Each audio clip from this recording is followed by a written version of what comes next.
Ah, yes. Another example of how the ending of a movie is that one thing you just really shouldn't mess up.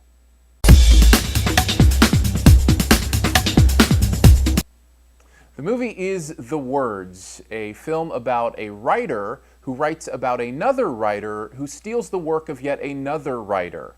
If that sounds confusing, welcome to the movie The Words. It is dependent a lot, this movie, upon narration because much of this film is under kind of the context of being at a book reading where this author reads the book that he's written. And then what happens in the book is acted out as it's narrated. And then within that, there's another author in the book that reads part of his book. It's kind of like the inception of writers, I guess. Whatever it is, it does get a little bit muddled and confusing.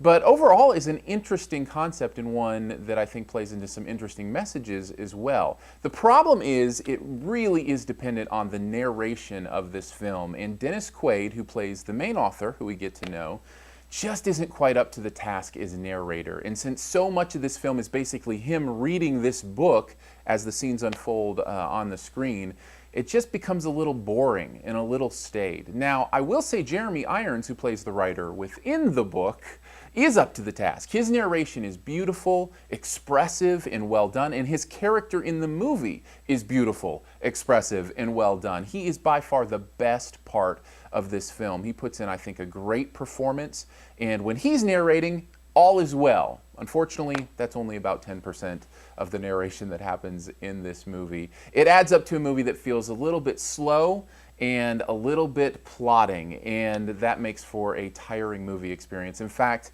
it's a movie that's about 90 minutes long, but I swear I was in there for more than 2 hours. It just felt much longer than it really was. At the end of the day, it's the ending of this movie, though, that makes it almost unrecommendable for me. It is such a confusing ending.